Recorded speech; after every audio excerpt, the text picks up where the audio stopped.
समय पहले द्वापर युग में जब संसार अधर्म और पाप से घिरने लगा था, तब यदुवंशी कुल का उदय हुआ। ये कुल अपनी वीरता, सच्चाई और धर्म पालन के लिए प्रसिद्ध हुआ। यदुवंश के सबसे प्रसिद्ध राजा महाराज यदु थे, जिनके नाम पर इस वंश को यदुवंश कहा गया। महाराज यदु का जन्म चंद्रवंशी राजा ययाति और रानी देवयानी के घर हुआ। ययाति ने वृद्धा से युवावस्था का दान मांगा। यदु ने यह कहकर मना कर दिया कि मनुष्य को अपने कर्मों का फल स्वयं भोगना चाहिए। इस कारण राजा ययाति ने यदु को अपने साम्राज्य से बाहर कर दिया। यदु ने वन में जाकर अपना नया साम्राज्य बसाया और वहीं से यदुवंश की स्थापना हुई। यदु ने यह प्रण लिया कि उनका वंश कभी अन्याय और अधर्म के सामने नहीं झुकेगा। उन्होंने अपने पुत्रों को यह शिक्षा दी, धर्म ही सबसे बड़ा बल है। यदि तुम्हारे पास शक्ति है तो उसे सदैव धर्म की रक्षा के लिए प्रयोग करो। यदुवंश से कई महान योद्धाओं का जन्म हुआ। श्री कृष्ण इस वंश के सबसे प्रसिद्ध और तेजस्वी व्यक्तित्व थे।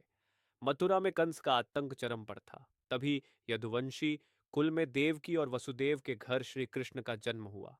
श्री कृष्ण ने न केवल कंस का वध किया, बल्कि महाभारत के युद्ध में पांडवों को धर्म की रक्षा के लिए मार्गदर्शन दिया।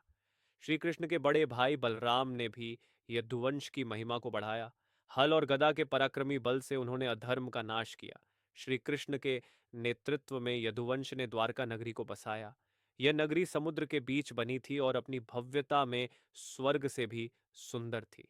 यदुवंश में आपसी प्रेम था, लेकिन समय का चक्र सब पर भारी होता है। श्री कृष्ण के अंतिम समय में यदुवंशियों में आपसी कलह शुरू हो गई। एक श्राप के कारण यदुवंश का अंत हो गया और द्वारका समुद्र में समा गई। यदुवंश भले ही समाप्त हो गया, लेकिन उनकी वीरता, त्याग और धर्मनिष्ठा आज भी याद की जाती है। यदुवंश का संदेश यही है, धर्म के पथ पर चलो, चाहे समय कितना ही कठिन क्यों ना हो। सत्य और साहस से बढ़कर कोई शक्ति नहीं।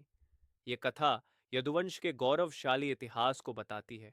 यदुवंशी केवल एक वंश नहीं, बल्कि एक विचार है, धर्म की रक्षा, अन्याय के विरुद्ध संघर्ष और प्रेम का प्रतीक।